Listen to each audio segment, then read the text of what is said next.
You know, there's been so much written about Jeffrey Epstein over the years that you'd think the man was a one-man publishing industry. Flight logs, guest lists, island rumors, the whole circus. But buried beneath the noise, almost deliberately blurred, lies the actual story. The thread that ties everything together. The bit the commentators tiptoe around. The Israeli connection. And trust me, once you see it, you can't unsee it. Because the Epstein links didn't just reveal a falling financier. They opened a door the American establishment hoped would remain firmly locked. Not a door of gossip, though the media is perfectly happy to wallow in it for days on end, but the door that leads straight into the machinery of American power. And what emerges is, well, let's call it what it is. A vice network, a triangular system built on money, politics and sex, each side feeding the other, each side reinforcing the other, and at the center of it all, a foreign influence machine that has spent decades learning exactly how to capture the world's most powerful elite. And Epstein, he wasn't an accident, he wasn't a rogue actor, he wasn't even particularly clever, he was the face, the charming, disgusting, well-connected face of something far bigger. Think about it. His closest confidant, Ghislaine Maxwell, daughter of Robert Maxwell, a man whose Mossad ties are practically an open secret. His business ties, running through Ehud Barak, the former Israeli prime minister who kept visiting Epstein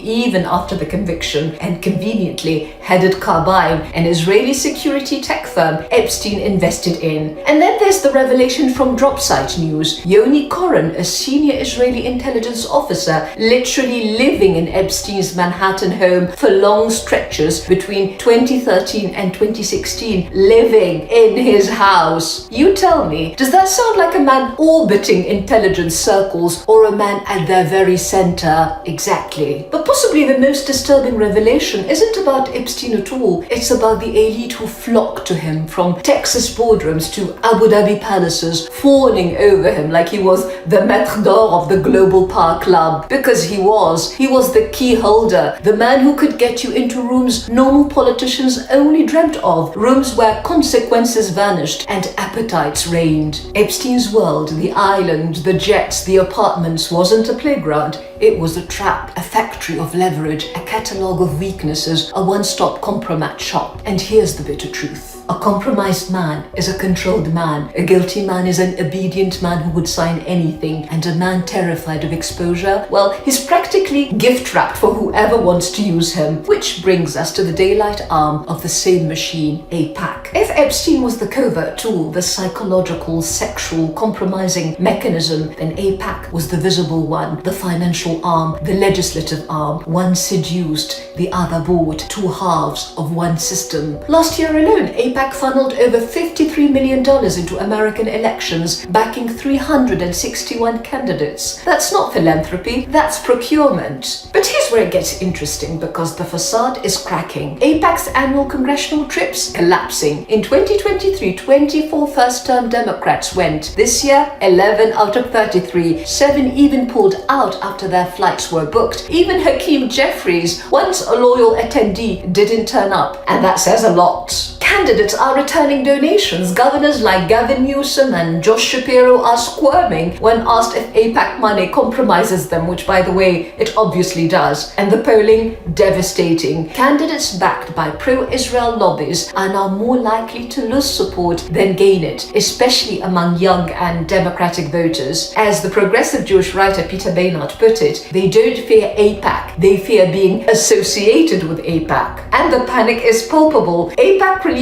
a bizarre little video insisting it is funded by Americans, which is exactly the sort of thing you say when you're worried no one believes you anymore. But here's the real paradox. Aipac may be losing its domestic shine, yet its grip on American foreign policy remains solid. Public opinion shifts quickly, power structures do not. And so, even as the lobby becomes a political liability at home, US foreign policy remains welded to Israel's interests abroad. Iraq, Afghanistan, Gaza, Iran, wars and occupations that bled America America while benefiting someone else entirely. No empire in history has ever surrendered its grand strategy to the anxieties of a much smaller state, except one whose elites are compromised, corrupted, and controlled. And this ultimately is what the Epstein files reveal. Not a lone predator, not a salacious scandal, but a system built on moral decay, on vice, foreign influence, intelligence operations, and political servitude. Epstein wasn't the glitch, he was the blueprint. And so we're left with the only question that really matters: who actually governs the United States? Its elected officials or the foreign network that owns their secrets, funds their careers, and feeds on their corruption? Because a country whose leaders are this easily compromised can't claim sovereignty. A republic whose elites are this cheaply bought can't claim legitimacy, and a superpower that can't even govern itself has no business pretending to lead the world. So when exactly will America insist, not in slogans, not in theater, but in action, that its government belongs to its people and not